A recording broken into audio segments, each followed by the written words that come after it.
All right, thanks again for joining our webinar. This webinar is on Government Contracting 101. My name is James Forrest. I'm the program coordinator for the Northern California Procurement Technical Assistance Center, which is a mouthful, so we're just known as Norcal PTAC for short. And we're very thankful to be partnering with the Women's Business Enterprise Council, the WBEC Pacific, for this event. And we have their director, Janice Green, joining us to tell us about their program and answer some questions. Thanks, Janice. Thank you. From our team, we have the main presentation being given by a procurement specialist, Christina Jones. So thanks, Christina. Before we hand things over to Janice. All right, looking forward to it. Before we hand things over to Janice and Christina, I just want to give you a little bit of info about PTAC and the services we offer. And then Janice will go over WBEC. So Norcal PTAC, we are a nonprofit program to set up to help small businesses achieve success in the government marketplace. We're funded primarily by the DLA, that's the Defense Logistics Agency. We also get extra grant funding from extra local and state sources. All of this means we provide all of our services at no cost to the public, which is good news to you. You didn't pay anything to join this webinar, and you wouldn't pay anything to be a client of ours. So we're hosted by the Humboldt State University Sponsored Programs Foundation that is located up in Arcata, California on the coast. Let's just go to this next slide here. See where that red star is? That's where I'm sitting. And last year, Norcal PTAC actually helped our clients win more than $268 million in government contracts. So you've come to the right place. Every PTAC does this. There's more than one PTAC. We are one of a whole network. I'll talk about that in a second. But we provide three basic core services to help our clients win contracts. All of these are provided at no cost to you. The first is the bread and butter of what we do, and that's one-on-one procurement counseling. So procurement specialists like Christina Jones here can help you individually with just about any government contracting topic you can think of. So if your business is located in one of these counties that we've highlighted in green here, these 15 counties, mostly on the coast in California, then you're eligible to apply for our services. Just go to our website and apply, and then we can set you up with a procurement specialist, meet with you via phone or video conference to walk through all these processes to sell your goods and services to the government. Second thing we do is we offer in-person and virtual workshops, definitely more on the virtual side these days, on government contracting topics. So these are open for anyone to join from anywhere. You don't have to be in our service area. You don't have to be a client. You can be anywhere you want in the world. The third thing we do is we help our clients by setting up free bid matching service. What this does is it gives you daily access to federal, state, local, and even prime contractor opportunities, sends them right to your inbox, and they match your criteria. So you're going to be notified once you have this set up if something's posted that matches the criteria you set up with your procurement specialist. This helps you stay on top of the opportunities made available to you. So that's a client-specific thing. So if your business is located in one of these 15 counties, like I said, you're eligible to apply for services. All counseling can be provided remotely. So you don't need to leave your office, which is important these days. To apply, all you need to do is go to norcalptac.org. You can see the website in orange there. Click on the red Apply Now button and follow the steps 1 through 7 to submit. If you've ever worked with a small business development center, another great organization, the SBDC, you should instead email us at info@norcalptac.org. That's going to stay on the bottom of the slide there, or give me a call, 707-267-7561, and I will send you a special link to apply since we share a database with them. Just as a note, as I mentioned earlier, we are just one of 94 PTACs nationwide. So if you're not in our service area and you're starting to have some feelings of remorse, don't worry, you're probably in the service area of another PTAC. So we can encourage you to look up your local PTAC and apply for their services. And you can do that with that link there, aptac-us.org/find-a-PTAC. I just Google find a PTAC and it usually comes up.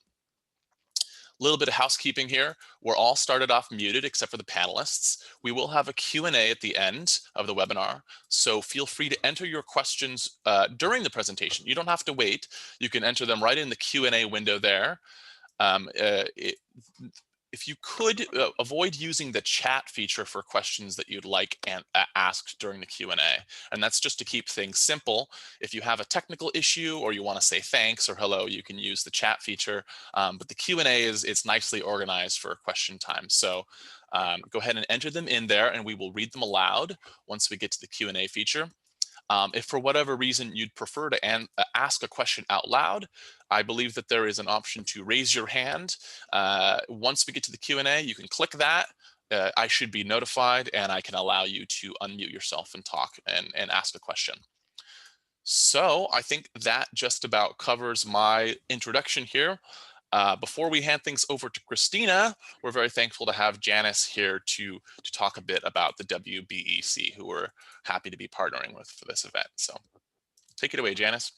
Hi, yeah, thank you for having me. I have to say that I've worked with PTACs for years. When I was at the Boeing company, this is one of the first organizations I would refer people to if they were interested in government contracting. So can I go back a slide?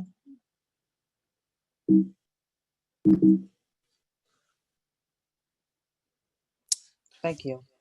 So I'm part of a larger network as WeBank, Women Business Enterprise National Council.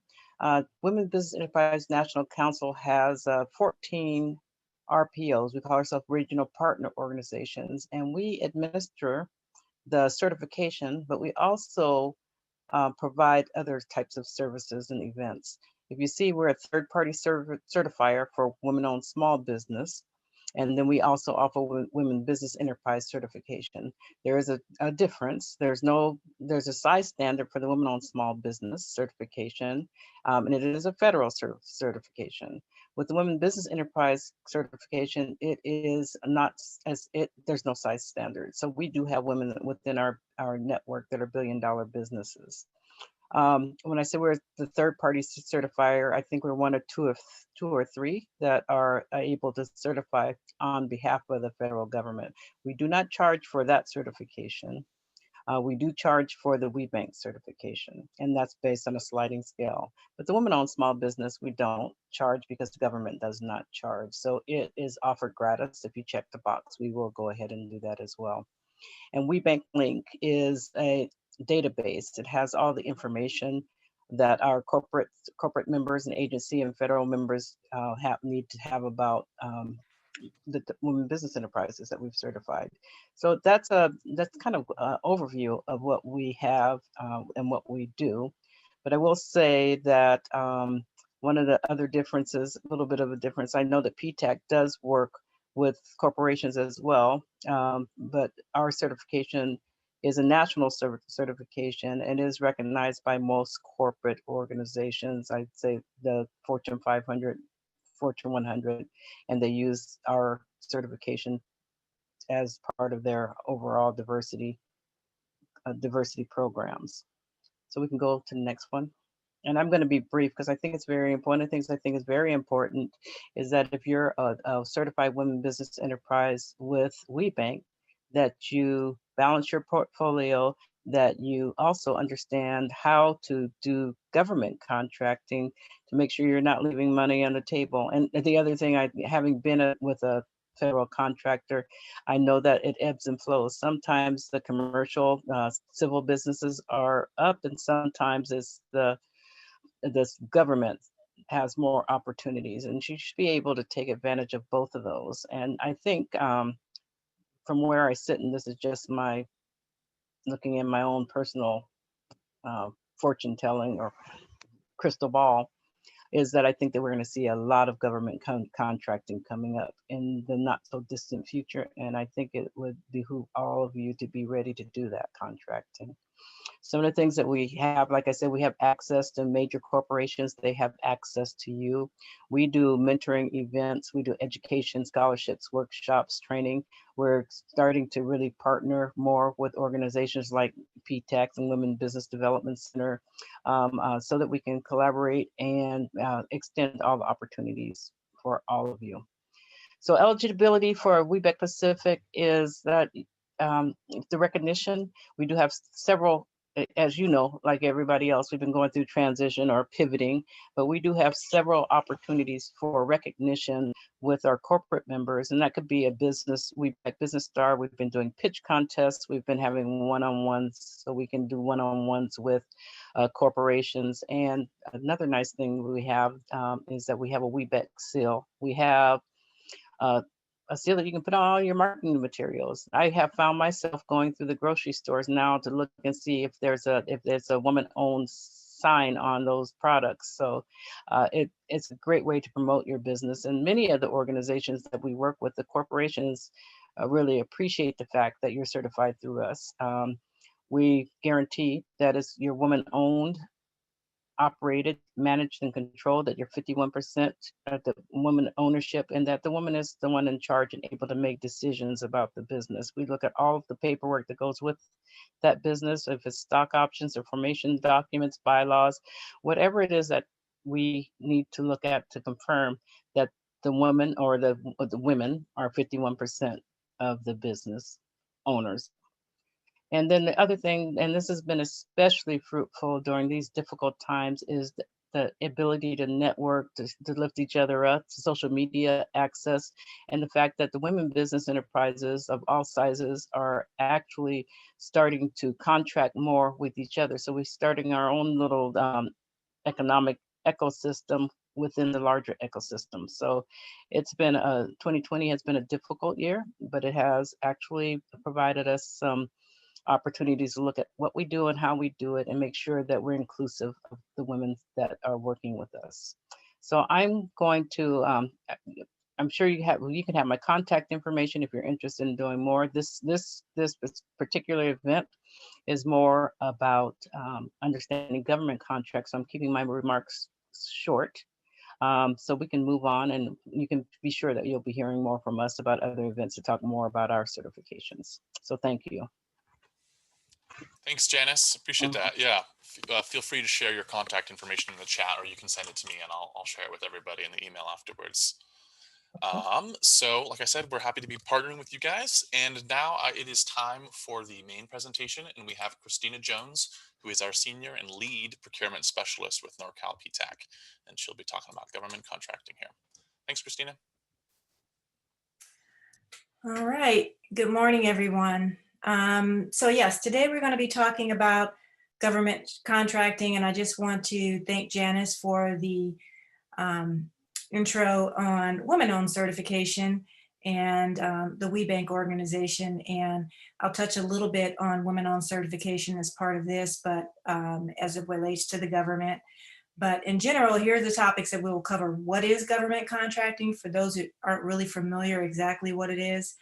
And also, equally or more importantly, is your business ready to contract with the government? So there is something the government refers to, are you procurement ready?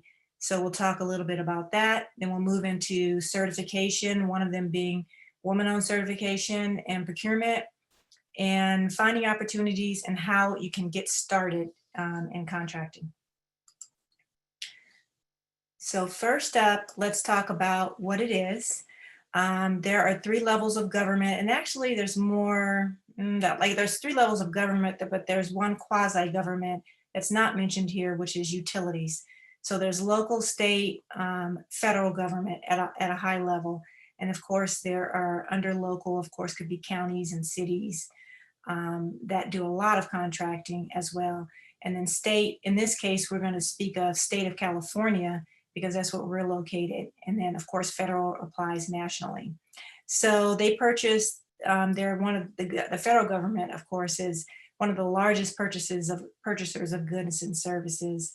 And so these are some of the things they're ranging from pencils and toilet paper to IT, everything in between, and things that are new and innovative as well, that aren't mentioned in things that they necessarily directly procure, but they purchase those things under grants, innovation grants. So there's quite a few opportunities under government contracting, whether you have a new product or you have something that's, needed on a daily basis by the government. So the main types of contracts are prime contracts and subcontracts at a high level again, but there are all types of different vehicles they refer to them as, that you can basically get on lists, just to keep it simple, where they can, you're pre-vetted, sort of like certification, and they can look for your company on this pre-vetted list. So we'll talk a little bit more about that as I move through the slides. So as I mentioned, they're the largest purchaser. Well, this year we're referring to the state of California on one side, which the state spends $10.5 billion, and they have a very aggressive goal to do business with certified small businesses. So they're really proactive. They have something called Small Business First policy with many agencies, where they are required under certain thresholds to contract with certified small businesses, or at least to pursue a contract with a certified small business. So especially in today's economy, kind of like what Janice alluded to, the government is a good customer, because they are still buying, and although they're definitely buying in the commercial world, absolutely as well, but it's also good to have a balance, and the government contracting is the largest purchaser of goods and services. So under the federal regulation, the Small Business Administration has a law to provide 23% of all opportunities to small businesses. So that's 23% of all goods and services that they're going to procure from contractors should be released to small businesses. And they have goals that they put out every year at the small business level, also at woman-owned, veteran-owned, hub zone, which is economically depressed kind of areas. I'm trying to think, I missed them. Veteran-owned. So they have goals every year that they must meet, and they produce scorecards to show how they did, and they usually do pretty well in this. So as you can see, with annual spending, it's approaching $600 billion for federal government, and of that, $138 billion is going to small businesses. So just to also clarify, or actually expand upon what Janice mentioned about, for federal contracting, there are size standards. So depending on what product or service you sell, there may be a standard that your business is considered small. So for instance, if you have under 23 million in sales revenue, then your business can be considered small, or maybe it will be based on the number of employees you had. So there's a size standard chart that we could definitely share with you, especially as a PTAC customer, client, to confirm if you qualify. But that is one requirement of the federal government. And at the state level, they also have a small business requirement as well. It's a much lower threshold, and we'll review that in a moment. So is your business ready? This is just a high-level business readiness checklist. Are you an established business? For instance, at least you've done the basics of getting positioned and being in business. And even if you're not actually an established business, there are, like I mentioned, innovation grants. If you have something that's new and innovative and it hasn't been done before, that you could pursue outside of this. Do you have a business plan that includes government contracting? That's always a smart thing to do, to strategically plan which agencies that you're going to target, who buys what you sell. And we at the PTAC can help you kind of navigate that and determine who are your best customers, or who should be your customers. Because every agency, of course, would not be a good fit for you. They may not buy what you sell, or they may not buy it routinely. So they may have bought it before, but there's no real pattern of them purchasing it. So it may not be a good option for you to pursue as far as on a regular basis. So we'll help you navigate that if you become a PTAC client, or if you're already one. And can you afford to sell to the government? So there are some things that come up as far as if they issue an award, to you, and you take the award, and maybe you need to purchase the products up front and be able to supply those to the government, and wait for to be paid. So are you able to do that? And what is your, at what point can you wait for payment? So is it 30, is it 45 days? Those are things to consider when you're entering into business with government. And do you have a past performance history? So have you sold this product or service to anyone before? Because it'll be important. The government wants to do business with companies that have done business before in general. There are some exceptions, but in general, they want to see that you have a past history of sales, of selling this. And you'll need to put that on something we'll discuss on a future slide called a capability statement, which is your one-page like business resume. And on that, you will list past performance. So that's important to have or to try to gather. And there are different methods for doing that if you don't have current past performance. So doing the market research is something we can assist you with, definitely. Again, learning more about who buys what you sell. That would be part of a general session, an opening session that you'd have with your counselor to find out who's buying this product or service. And like I said, how often are they buying it? So it's important sometimes companies want to skip ahead and go right to bidding, but it's important to know, what's the history and what's the forecast of what they plan to buy, so that you can really make back to that business plan, a strategic plan to target the government and have a better chance of success than, just, going after bids and not really understanding the market. Okay, so having a website is also important, and also referencing government contracting if that's one of the customers that you would like to target.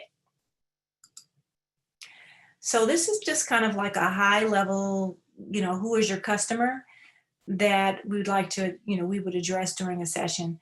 So would it be federal? Would it be state? Would it be local? So those are the three categories that we would cover. But also if you were interested, for instance, in utilities, falls a little bit out into a fourth category, as I mentioned, we'd look at that as well. So these are the certifications that would benefit you depending on who you want to target. So if you want to target, say, for instance, local and state opportunities, you may look at just the bottom two bubbles. But if you're saying I want to work nationally, then you may want to definitely tackle the top bubble, but also, all three bubbles.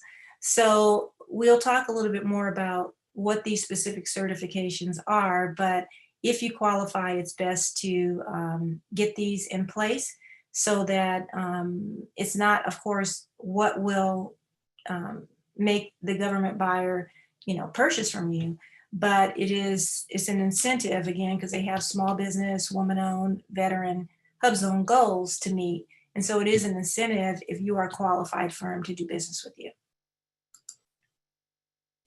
So the benefits of certification are increased access to government contracting opportunities. So if they put something out, for instance, on beta.sam.gov, where they post the opportunities 25,000 or more, then you would, they may put something out that says this is set aside only for woman-owned small businesses. So in order to qualify, you'd have to be more than a woman-owned small business. You'd have to be a certified woman-owned small business in order to bid on that opportunity. So again, it's more access, and also I'd like to say it decreases the pool of competition. So you have a large pool of companies that are bidding on government contracting, and every time they set it aside, for instance, at the federal level for a particular socioeconomic category, which would be like woman-owned, veteran-owned, small business, then it's less people that can compete as prime contractors. So that, follows with number two. It helps to set your company apart. And there's also different types of programs. For instance, the set-aside program I just mentioned, which is contracts set aside for certain groups. And also for certain certifications, like for instance, 8A certification, there are sole source contracts where there's non-competing, no question asked type contracts that can be issued to you under those programs. And then there's an opportunity for, let's say, like a big company wants to get access or work with you on a set aside for you as a woman-owned business, for instance, then perhaps you may want to enter like a mentor protege program. And something like that would make you, being certified makes you more attractive, of course, to the prime, but also it benefits you both. It's a win-win because on your side, you're being, trained by a large business as far as, how to do business, maybe pricing, different challenges you may come across as a government contractor. So there's definitely benefits for you as far as being certified and how they can open other doors for you. So the ability to subcontract on large projects that are required to source work from qualifying small businesses is important. So say, for instance, a very large prime has a contract and they are required under that contract to solicit from certified small business firms, let's say. And so by being certified in that category, you would have an opportunity to participate on that contract and also build some past performance, for instance, if you need that. It's also adds some clout, building some past performance with some of the large primes. So, it's a win-win in both situations in a lot of cases. So for certification and procurement, there is a general rule that just goes across certs, which is, as you will know for WeBank, if you're certified through WeBank, that you hold 51% or more ownership in the company and control the day-to-day. So ownership is important, but also control, I would say, is as equally or more important, because a lot of companies can change the ownership and show that the veteran is the 51% owner, but is the veteran, for instance, involved in running the business? Is he or she the final say on business decisions, and also hold the necessary license? For instance, if it's a construction company that does general construction, does the qualifying applicant, do they hold that necessary construction license? So those are just some things to consider when you are looking to hold the company out as one of these categories: woman-owned, veteran-owned, minority-owned, and so forth, woman-owned. And so do you fall within the small business guidelines for the state of California, which is a 3-year average of 15 million or less, and or as established by your NAICS code? The NAICS codes are the North American Industry Classification System code, and that's what describes what product or service you sell at the federal level. So as I kind of alluded to in one of the previous slides, NAICS codes have size standards and based on either revenue or number of employees. The state of California uses something called the UNSPSC codes, and those codes are similar to NAICS, also describe what you do, and but they don't define the business size standard. They are there to describe what you do, and the size standard to be small under the state of California is the 15 million sales revenue or less, or 100 or less employees. Okay, let's talk specifically about federal procurement.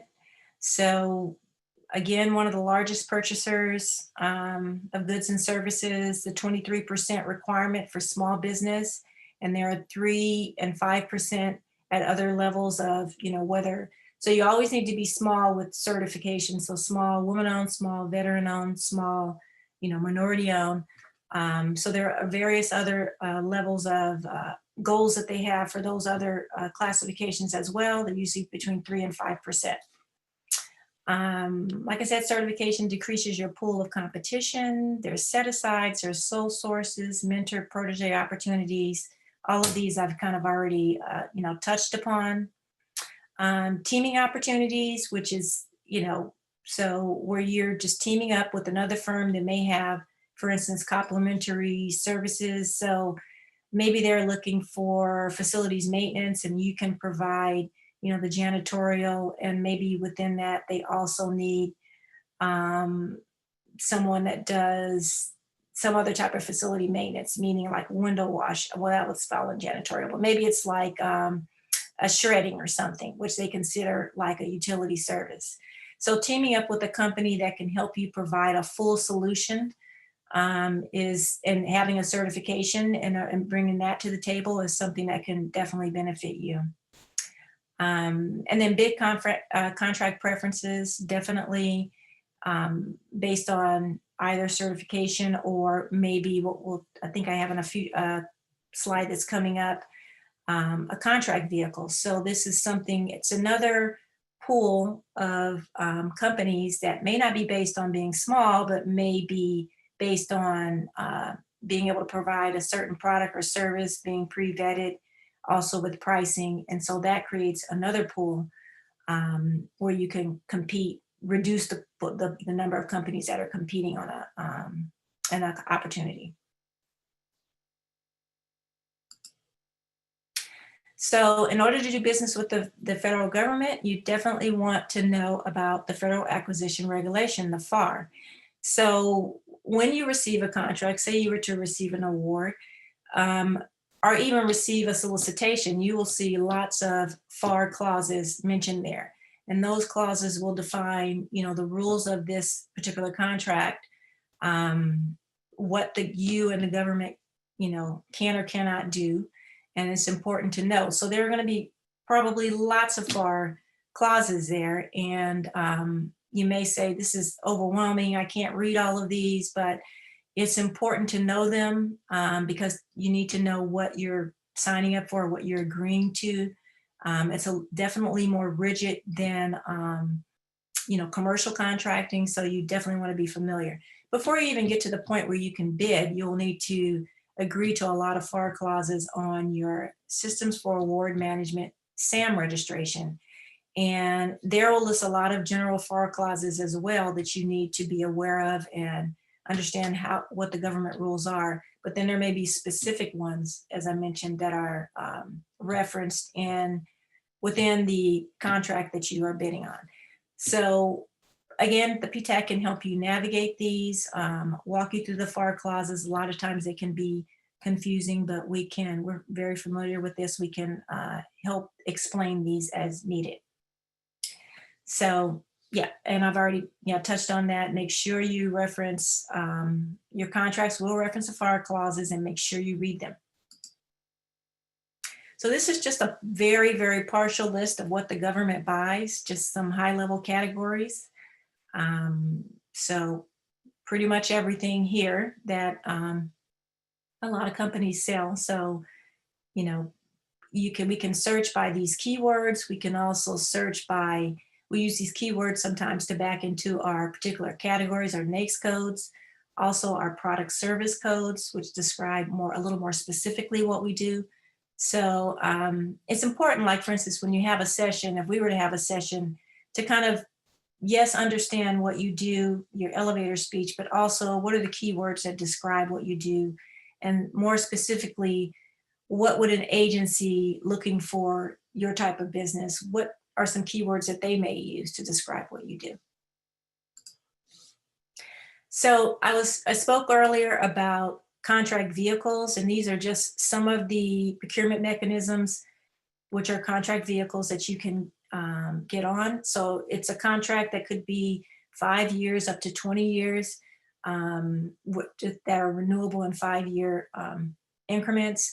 And basically you are pre-vetted, for instance, on a federal supply schedule based on what product or service you offer, based on them determining that you are a responsible bidder. And that's by kind of reviewing the pricing, reviewing your past performance, what customers say about you, and then kind of negotiating with them on the final lowest prices that you're willing to provide for your product or service. And then you would be listed on basically an online government yellow book type thing where your product or service will be listed and your prices are pre-vetted. So that's just a high level simplistic overview of like GSA schedules, which are federal supply schedules. And then you also have blanket purchase agreements. All of these are contract vehicles, IDIQs that limit the competition once you are on them, you bid and you've been awarded one. But they usually don't guarantee work. If so, it's a very small amount. So it's a license to hunt. It's not a confirmation of work. And the same thing with certification as well. It's still like a license to hunt. Nothing guarantees that you would necessarily get work, but they make it a little easier. So simplified acquisition threshold is also really important, because those are small contracts that may be a little bit easier to access or easier to manage, especially as a newer business coming in. So let's talk about certifications at a very high level. We have specific webinars on a lot of these on our website that cover them in detail, but just for the purposes of the 1 hour we have today, I'm going to cover them at a high level. So woman-owned small business, Janice covered a little bit about that with the Women Business Enterprise National Council, or specifically with this particular chapter that's local to you likely is the WeBank Pacific. So they would certify you as a woman-owned small business for large companies, commercial companies, as well as they can certify you for the SBA. So what we're talking about here is if you would like to get certified through the SBA, you can go to beta.certify.sba.gov. It's their new site where you can apply for third-party certification as a woman-owned small business directly. Also, as a economically disadvantaged woman-owned small business, which just adds the layer of financials. So is your personal net worth, for instance, $750,000 or less, is one of those categories that would tell you whether or not you qualify. So that would be one that you could pursue by going directly to their site. You can also look at the webinar on our site, of course, work with WeBank, and then also work with your counselor if you need help with any of these. So the next one here is 8A certification. This one is the only one that's actually, it's a certification, but it's a business development program. And you have 9 years to basically develop, hopefully from a smaller business that shows potential to one that's doing well, possibly, hopefully working well within commercial and government sector, and hopefully outgrow the program, which you would do by exceeding all your NAICS codes, for example. But the 8A business program is designed for primarily the presumed groups are minority, but of course you can apply if you feel that you have been discriminated against in some other way. You can always apply for the program, but that's just the presumed group under the 8A program. So again, it's a 9-year business development program. And during that time, you will have a business opportunity specialist that's assigned to you, which is also, again, different from the other programs here. And that person will help you develop and grow your business and help you as an advocate of your business as a 8A firm. Hub zone is historically underutilized business zone for those companies that are located in a area that has high unemployment. So that is determined by the census. So there's a hub zone map out there. You could, if you click on this link, it'll take you to the hub zone page, which will have a hub zone map. So all of these links, I should say, actually are clickable. And then the hub zone is based on having 35% of your employees live in a hub zone. So it doesn't have to be the hub zone where your business is located, but it has to be a recognized hub zone. So that's just, again, the high level requirement for that. Hub zone companies, certified firms are in high demand. This is an area that the federal government has struggled to meet their goals in. So maybe something that, depending on what you sell, we would consider if you qualify, assisting you with this certification. All Small Mentor Protege program, that's run by the SBA. And basically, what it implies, a small and a large company. The small is the, has a protege, is a protege of the mentor. and they work together as far as, you know, access. The larger company gets access to smaller contracts are set aside for small business, and of course, the small company gets access to learning more, participating on opportunities with the prime, and just learning more with the, you know, the mentor, and learning more about contracting, pricing, different ways, that things that they need to know to be successful in government contracting. And then the service disabled veteran or veteran-owned small business. So at the federal level, they offer service disabled veteran certification as well as veteran-owned. At the state, they offer services, basically disabled veteran certification only. And similar requirements, but this program was going to be moving into the SBA, but right now the VA still manages this certification directly on their site, and they refer to it actually as a verification. So there's quite a bit to that, to all of these, and you know, we can assist you with navigating the paperwork or the requirements or questions that come up after you've submitted your application. And I think I already mentioned this, but the common trait is that unconditional ownership and control by the applicant in all cases.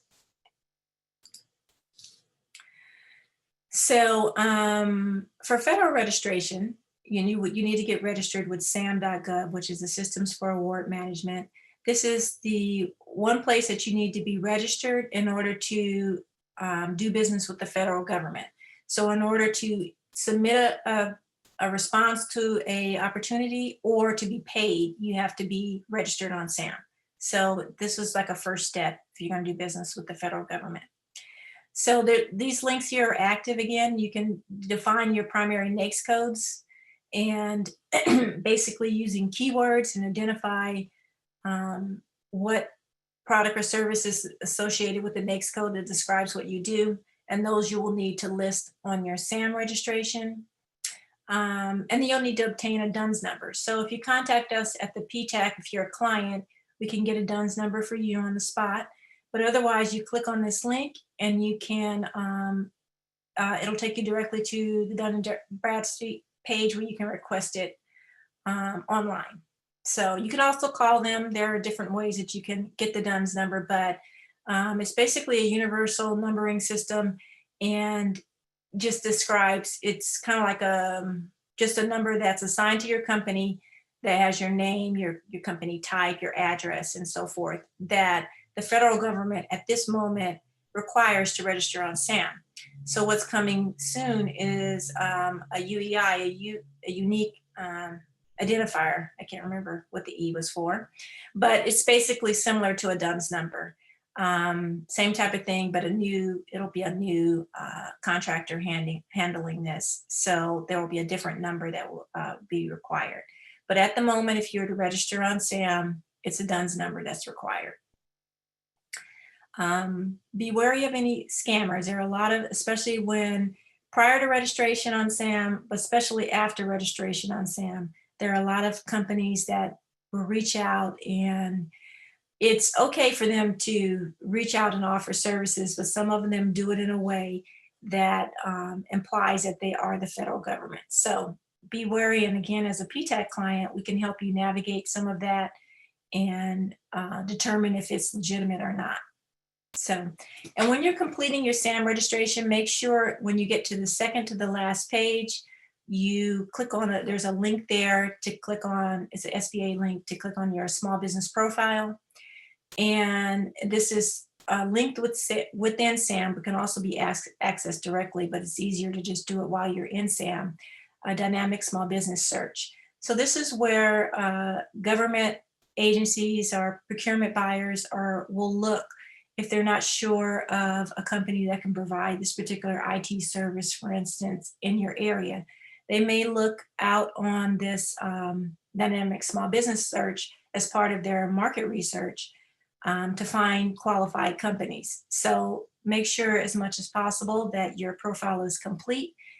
So some of the information will transfer over right from SAM when you complete SAM. but there will be certain information like your keywords, identifying your primary name should come over, your keywords, also your narrative, your capabilities narrative that tells them what you do. It's a few sentences that you should input there, and then references, if you have them, would be good to add so that you have a complete profile when the agency is looking for you. Okay, so let's talk about state procurement. And the state, this is the numbers I pulled for their 2018-2019, which is the latest published numbers that I was able to find.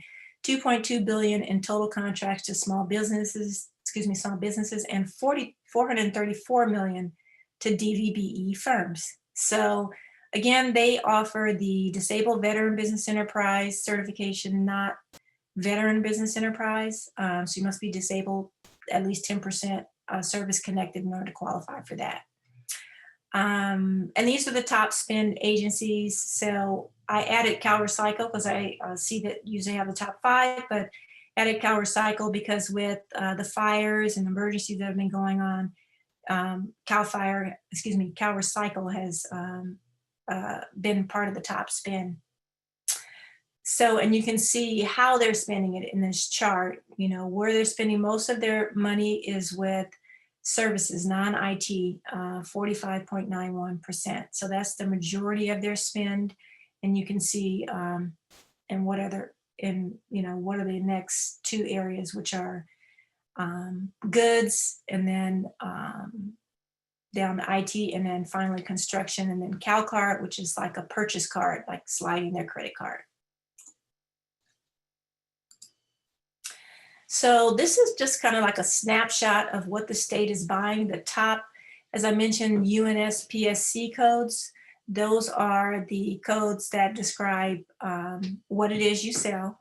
So, you know, take a look here when you receive these slides to see, are your codes in the top 30? So the top 30 for a small business only, those who are DVBE, if you're a Disabled Veteran Business Enterprise, consider getting certified definitely, but there's top spend there. And then also those who are dual certified, of course, is DVBE plus small business. So these are, you know, the top spend currently.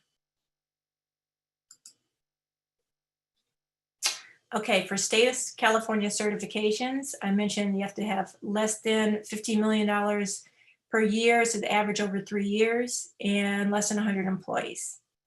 So I've seen one case where a company had, you know, maybe a couple of $1 million in sales, but they had over 100 employees and they still did not qualify. So it's pretty stringent as far as, you know, meeting this. You know, depending on what you do, it's just something to consider. You also need to be, have your corporate headquarters domiciled in California. So that's also important. Sometimes companies, it's okay to have a business that, for instance, is a Delaware company, but the place where the business is actually located should be in California. If you provide construction services, you will want to consider the Public Works certification. This kicks in at the $15 million mark for those construction firms who are, you know, bidding on really large contracts that really grow them out of that small business status pretty quickly. So that's the purpose of this, is for those in that field. And $15 million to $36 million a year, you can still be considered small as a construction firm. And the requirement for employees goes up to 200. Disabled Veteran Enterprise certification, I mentioned 10% or more service-connected disability rating. So definitely consider this. Sometimes there are struggles with meeting the DVBE requirement for the state. So definitely they've been doing much, you know, better, but definitely consider, if you are a disabled veteran, getting certified as this.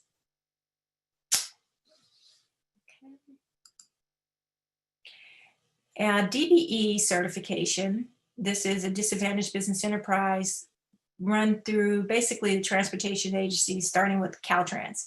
So all states have a DBE program, but ours is through Caltrans for the state of California, with some other agencies that also participate and help with certifying clients.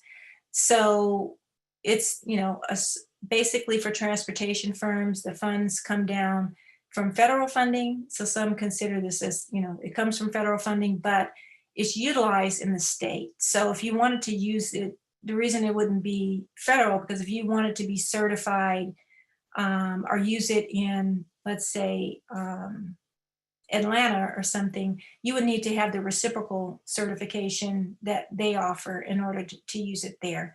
So, but the state, if you get certified in the state of California, it's good here in that it's primarily for transportation projects, but of course there are, I would say, about 800 other agencies that recognize this certification in California. So it may be beneficial to you to show that you are a disadvantaged business for an agency that doesn't, operate in the transportation industry.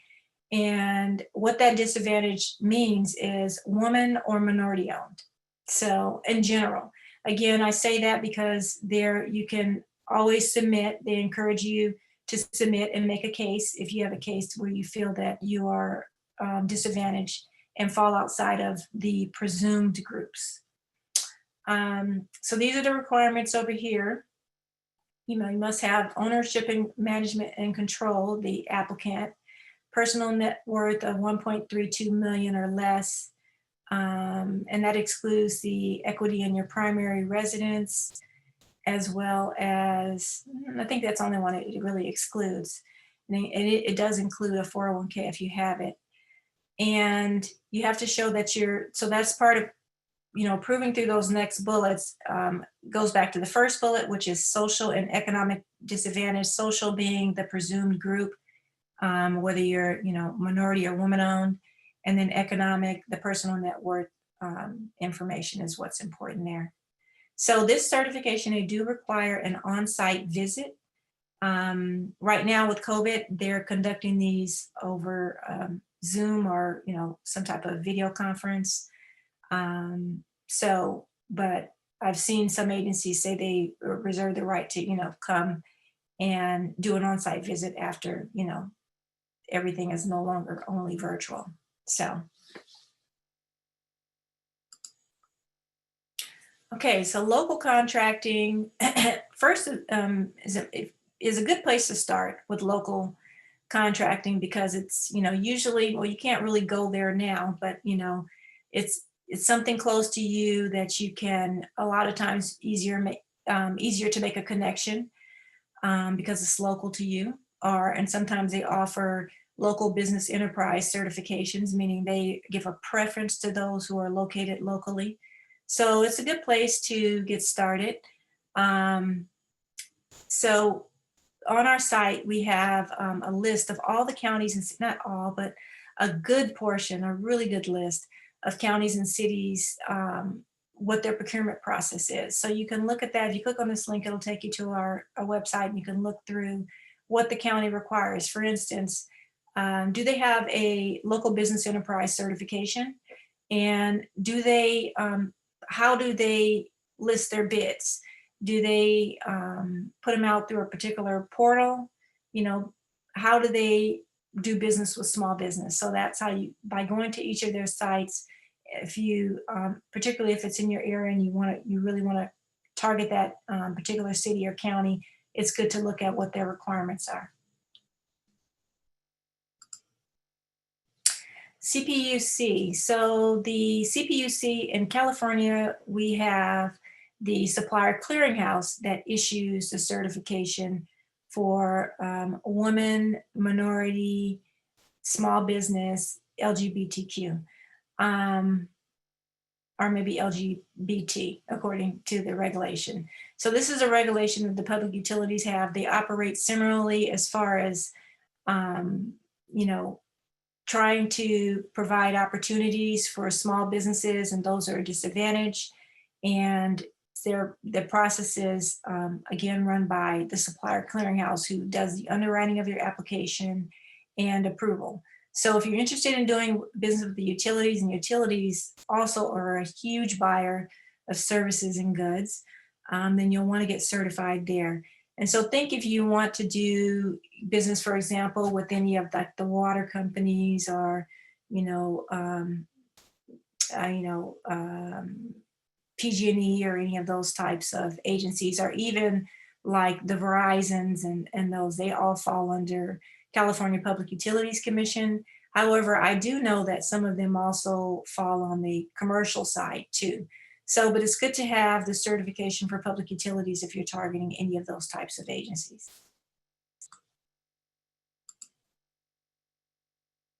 And they have a general, under their general order, or basically their regulation, they have a 15% goal for minorities, 5% for women-owned business, and 1.5% for service-disabled veteran-owned businesses. I don't believe they have a goal for LGBTQ right now. But these are their goals. And so again, the agency buyers are also motivated to do business with you if you provide a product or service that they need, and you show, of course, that you're qualified to do the work. Then this is a check mark that they can check to make sure that they get closer to meeting their goals. Okay, so let's talk about, we've talked about certification in the various industries. We've talked about, how to find out what they buy at a high level, but let's talk more specifically about that. So the state of California, they have a database, Cal eProcure, where you do get certified there also, but they also have, this is a link directly to searching for opportunities. So you can search the state database for any open solicitations based on your UNSPSC codes, which are the classification codes, again, that describe what you do. Based on your keywords, region, you can look for what's out there. Again, I also want you to encourage you to look at what they have been purchasing. So it's good to look at, like I said, what's out now, but if you've not bid before, it's good to look at what they have been purchasing and how much they've been purchasing and which agencies have been purchasing.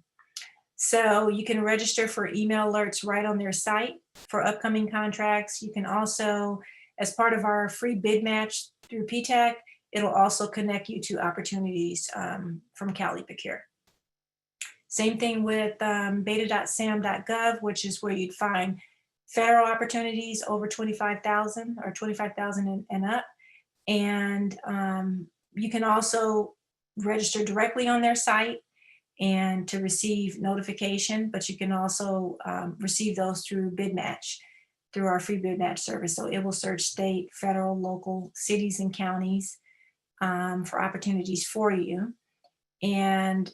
But it's also good to register directly, because sometimes all of these systems tend to miss something. So I don't find a whole lot of overlap when companies register for both.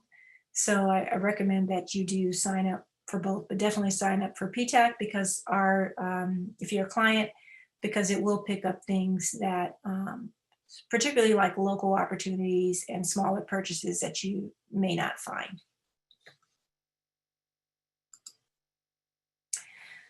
So let's talk about, just recap on the general steps. Get registered as a vendor with all entities with whom you might want to do business. And that's registered. And then also, as it follows, the next bullet is to get certified if you're eligible, if it's relevant or useful. So in most cases, if you're going to get certified, for instance, if you're just starting out and maybe it's, a burden for you to pay for a particular certification, then register for of course, the certifications that are free, but also relevant. And also consider that if it's something that you think, yes, I'm not ready for today, but I may be ready for in 6 months, consider still that it's going to be relevant and that you should be, getting prepared for opportunities that may come down. Because what I would hear more often than not is that, oh, they put this particular opportunity out there and they're asking only for certified women-owned small business, and I haven't finished my paperwork. So make sure that you do that as part of your first steps. Also, make sure you do your research. Like I mentioned, I've been, kind of preaching that throughout, knowing who buys what you sell, and knowing that would be what agency reps, at what level are they buying. And then also you can learn about your competitors as far as how they're doing. So that's a great thing about working in public works or public contracting, is that it's pretty much public information.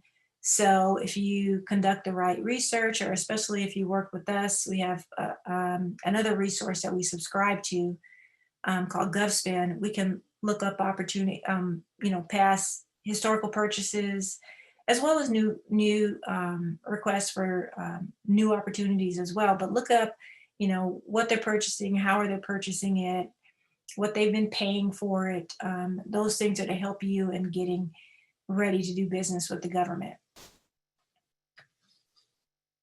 And I think this is an important point. Don't be afraid to start small, with those, again, who are local to you, or especially subcontracting, if you can get an opportunity there to work with someone who's already kind of seasoned at this and kind of learn the ropes, and also build some past performance at the same time. So again, contact us if you need assistance with that.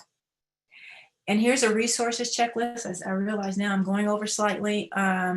If you're wanting to apply for any of the certifications, these are the checklists, a direct link to those. And now I'll turn it back over to James.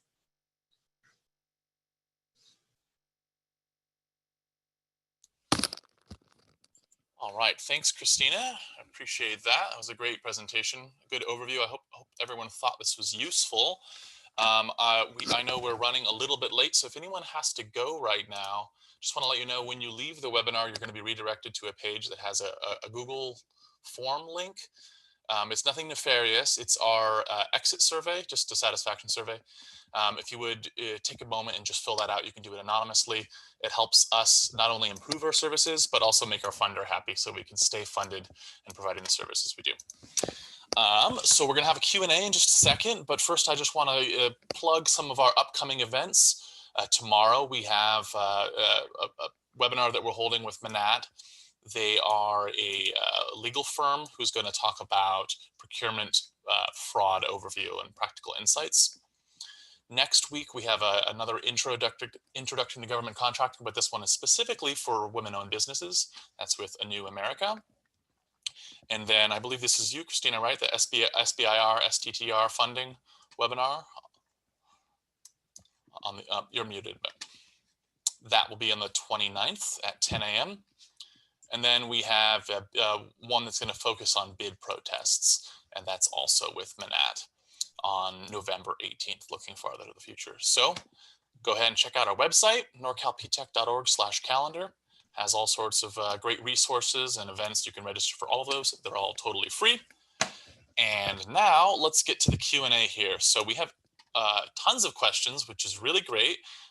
Remember, you can enter them in there, and you can direct them to either Christina or Janice, or just leave them open, and we'll figure it out. So let's get through here.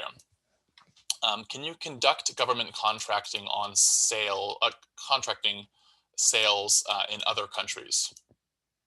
Yes, absolutely. And we can also, through our bid match service, sign you up to receive bid notifications for other countries. And so there's definitely contracting there directly, or you can there are contracts that are through the federal government, but you perform work overseas.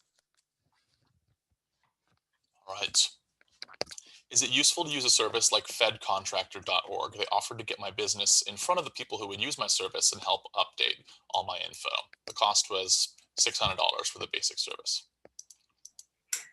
I can't really speak to that company, but I could just tell you that the PTAC for free can help you with all of the certs and registrations, research that I discussed, getting you signed up for bid match. So that'll be a lot of the basic stuff that you need to get started. But, I would let you make your own decision, but I'll tell you that this service is free and available. Great. Glenn's Thomas is saying, I provide photography services. I was contacted by a state office and they hadn't thought to look in the procurement database for a photographer. Typically they look outside the procurement database. Can they be told to look for photography there? A state office. Well, I mean, I really found with, the state buyers, they do use Cal Procure. They do look up keywords. I'm not sure about that particular buyer. I've known a few that do photography and are listed that way. I would say if you think you would want to tell them, I would start with the small business advocate for the state and let them know that this is the contact you received, and if they could kind of pass it through the buyers that you're listed on Cal Procure, you're registered as a small business, and you have a keyword as a photographer. And someone was asking about our bid match service and whether it's a paid service or not. That's a yes and a no. We PTAC, for Norcal PTAC specifically, we do pay for a bid match service, but we use our grant funding and then we offer it to our clients for free. As I understand, this is not universal. Other PTACs do ask for a fee for the use of the bid match. I can't speak to other programs' cost setup, so that's something you'll have to speak to your local PTAC about. But we do offer it for free, but yes, it is a paid service.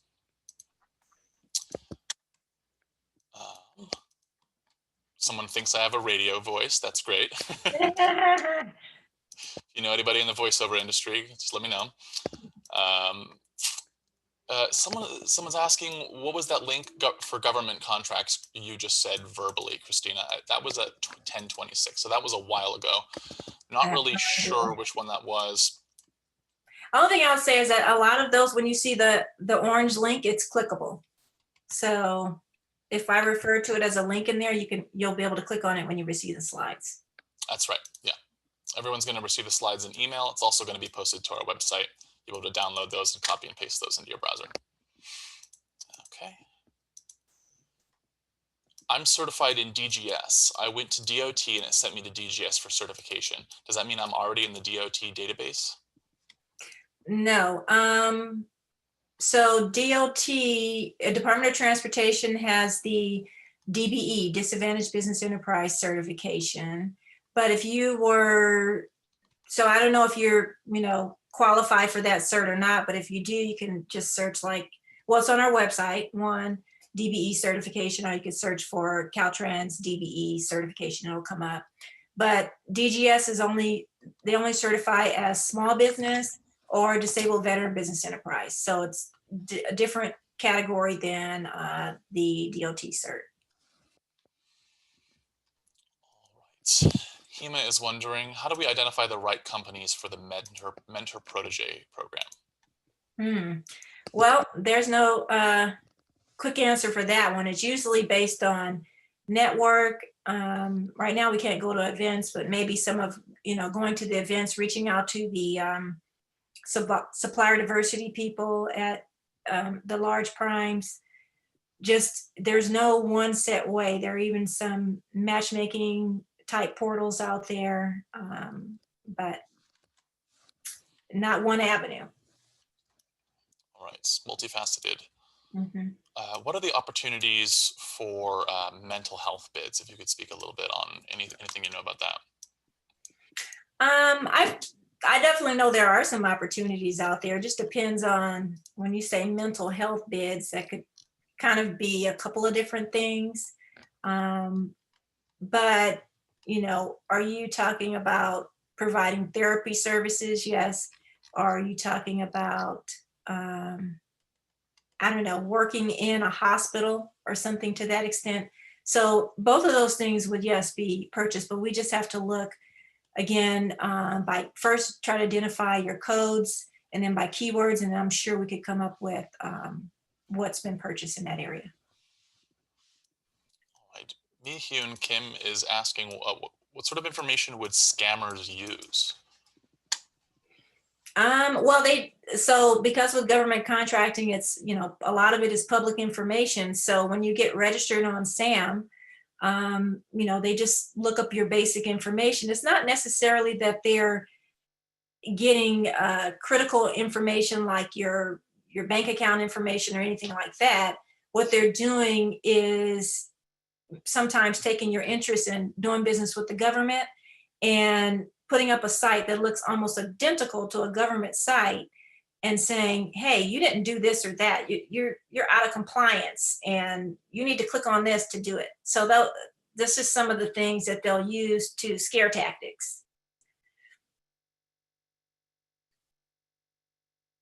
All right, thank you. Anonymous attendee is asking, I'm in the accounting and tax services and provide the services to small business owners. Do you think my business can be contracted by the government? Maybe, but there are not as many opportunities, but for companies that offer a lot of B2B services, but there are some. So we would just look specifically maybe at your, start with local cities and counties to see what's available. Perfect. Someone's wondering if there's any assistance to understanding prevailing wage requirements. There is some. So we have a couple of resources. We have a couple of resources with the state that I know of that really can assist you with that. But we also have someone in-house that could probably assist with that as well, who just really specializes in construction. So he's a real expert. And there's also someone that I know at the Department of Labor Compliance that can also assist with that. All right. 1 second. Is there a goal with government contracting to only do business with the agencies, or is it to do business with the agencies and get sales by the public? I think, Janice kind of addressed that. Yes, that it's nice to have a balance or have, a presence in both. So, and then just to speak from the government perspective on, like, for instance, for 8A certification, the point is to grow your business in government contracting, but at a certain point in that program, in a 9-year program, they're going to be asking how much of your work is in commercial. They're going to have goals for you to have outside of government contracting. So, so yes, they do encourage you to, be multifaceted in, government as well as private. May I add something to that? I think that take into consideration as you grow your business, when you outgrow your size standard, then there's a different process. I think you outgrow your size standard, and then you work with organizations like WeBank and others as well, because you're still woman-owned, still woman-owned, operated, and controlled, but you don't meet the WOSB size standards. So I keep my options open.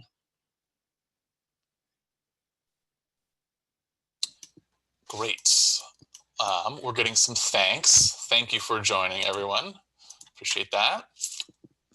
Someone's asking for the links. Once again, those will be shared once I send out the slides. Probably be in a couple hours once the video finishes processing. We're going to upload it to our webpage, and I'll show you where that is. More questions with the slides. Let's see.